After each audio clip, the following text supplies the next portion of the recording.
According to this new film, Christian nationalism is one of the biggest threats to the future of America and our democracy. This new documentary, God and Country, features numerous Christian thought leaders as they talk about this movement. So in this video, I wanted to take a look at this trailer and tell you guys what my thoughts are and why, although I think they may have been trying to do some good, perhaps they cause more harm than help. Let's take a look at this trailer together. America and Christianity are like baseball and apple pie, and we celebrate them together. I was 16, 17 years old when I became a Christian. I'm an evangelical minister. I've been a Christian my whole life. I'm a Christian nationalist. I have nothing to be ashamed of because that's what most Americans are. Is Christian nationalism Christian? No, it isn't. We should be blazing forth as a countercultural example, and instead, we're leading the charge of malice and division. Christian nationalism uses Christianity as a means to an end, that end being some form of authoritarianism. Being a Christian is about the values of inclusion. Christian nationalism is certainly not based on the values of the gospel. God wants America to be saved.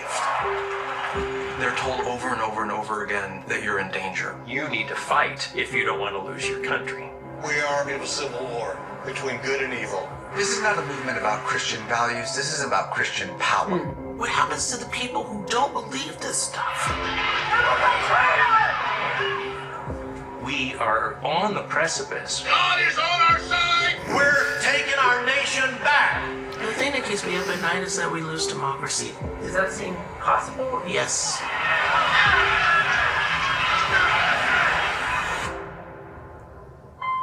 Christianity at its best is committed to love and truth and justice. If we do this right, what a country we will be.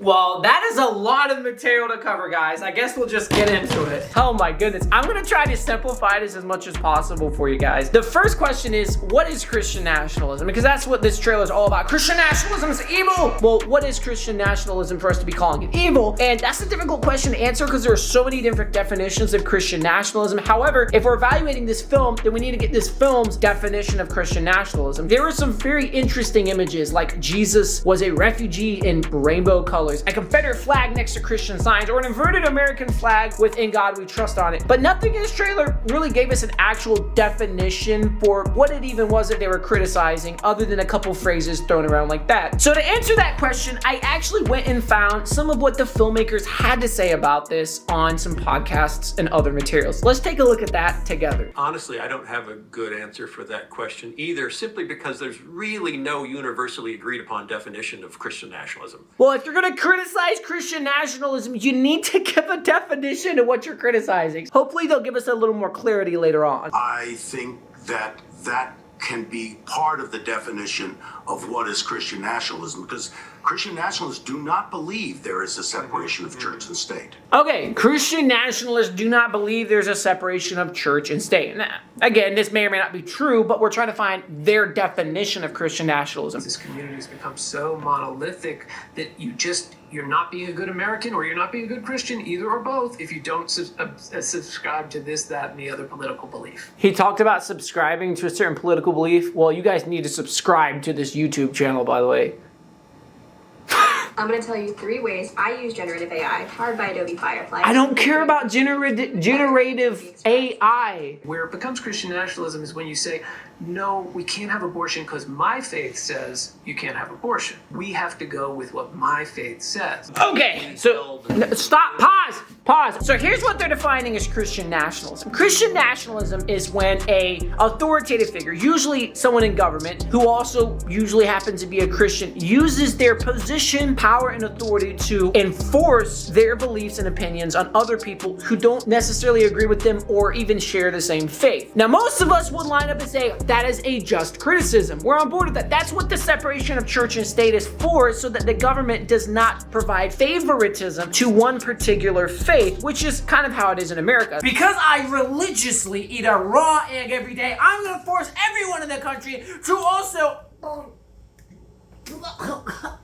However, there are layers to this. Like I said, this is kind of like a yogurt parfait. There are layers, and the lower and the deeper you get, the stinkier it gets, because there are things that they're not telling you. In my experience, when people start throwing around the term Christian nationalism, they're really only talking about one of two issues. And those two issues are abortion and the LG, I can't really say it because then YouTube will get mad at me. So the LG movement. That's why I have Samsung.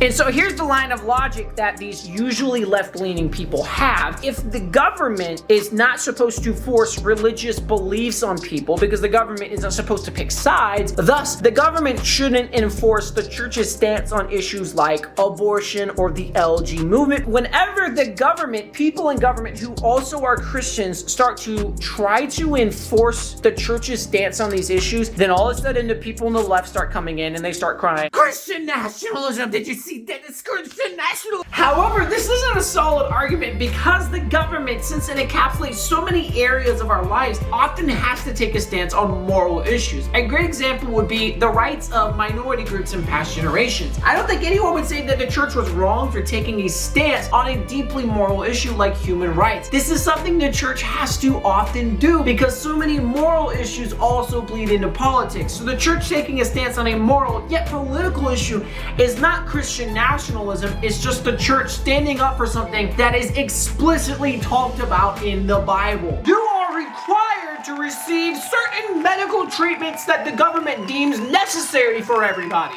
Yes! Yes, healthcare for everybody! And also, there is a list of things you are required not to talk about on social media or you will get banned. Free speech! Free speech! What if we require the equal sanctity of life for everyone, including those in the womb? I can't believe you said that. One of the things that is necessary for an actual open and constructive dialogue is allowing people from both sides of the spectrum to come together and have conversations. So let's take a look at some of the people that we saw in this trailer to ask if they actually seem like people on different ends of the spectrum or if they all ironically just seem to be so similarly aligned in thought that perhaps it wasn't a coincidence. The first one is Dan Partland. Dan Partland is the director of this documentary. He was also director of a previous documentary called Unfit: The Psychology of Donald Trump, which is a whole documentary about how Donald Trump is not mentally fit to be president of the United States. So we can definitely expect an unbiased analysis of the right from someone who made a whole documentary about how Donald Trump shouldn't be president. Next up we have Rob Reiner. He is an atheist, so he's not even a Christian, but yet he's analyzing Christianity. I'm not saying outsiders can't provide their input of Christianity, I'm just saying it's interesting to note that. Then we have Phil Vischer. He's had some interesting things to say about sexuality. Let's take a look at that. And now who gets to decide what are the permanent things? Where does that come from? For 100 years, what conservatives fought to conserve in America was racial hierarchy, because that was a permanent thing, because that was God established, because that was in the Bible. So now we say, oh yeah, but they were wrong. Oh yeah, that wasn't one of the permanent things. Now we know what the permanent things are, and the permanent things are the nuclear family and heterosexual marriage. That's Phil saying that the church has historically taken stances on issues and said, this is a permanent issue that is never going to change, and then they've changed their stance on the issue. What he's actually saying here underneath the surface is that, well, if the church changed its stance on slavery, it could also change its stance on sexuality. And that's a very dangerous thought when you say that perhaps the church is wrong for saying that our stance on sexuality is a concrete and movable stance. The next guy is William Barber. He's an evangelical minister who literally spoke at the Democrat National Convention in 2016. So he's definitely going to give us an unbiased criticism of the conservative right. He openly criticized North Carolina's recent anti-abortion bill. Here's a fun clip right here. Don't play with us this time. If we put you in, you better make abortion right a national law. Like I said, it's always okay when the left does it, but when the right does the same thing, it's Christian nationalism. There's no double standard here, guys. Next up, we have Russell Moore. He is the editor of Christianity Today. Is there any circumstance you could imagine supporting Donald Trump? Jesus said, let your yes be yes and your no be no. I'll let my never.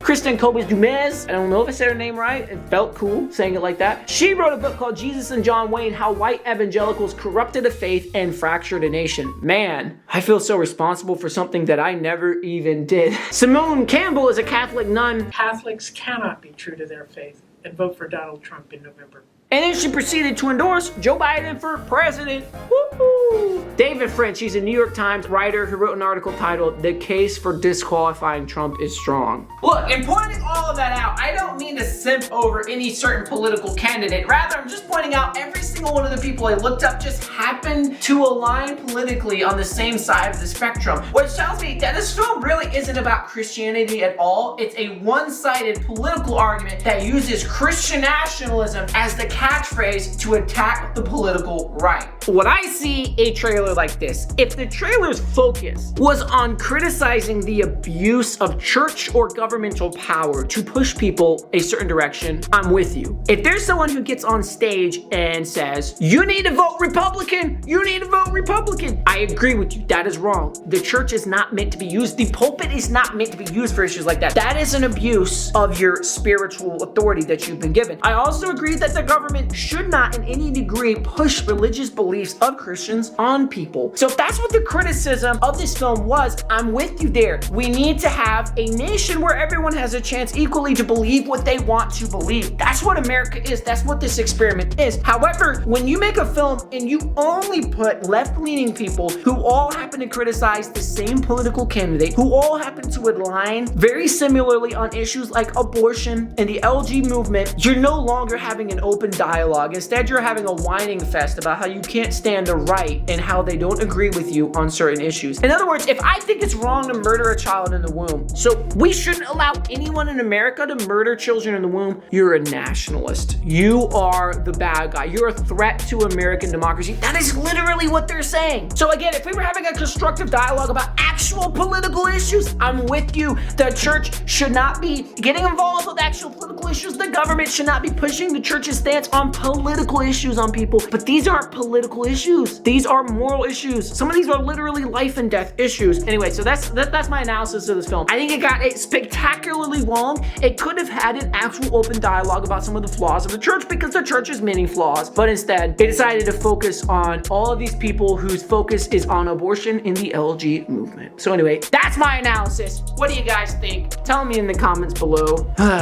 Anyway, thank you guys so much for checking out this video. I hope you enjoyed it. I look forward to seeing you guys in the next video. Did you guys enjoy this video? Well, if you did, then you should watch another video by clicking on my head, above my head, not on my head. That would be weird. Don't click on my head. Also, I wanted to tell every one of you, God loves you. And if you've never given your life to Jesus Christ, I want to encourage you to do that. And I make it easy for you to reach out to me so I can help you on your journey of knowing God at a personal level. Just contact me with the information that's in the video description below.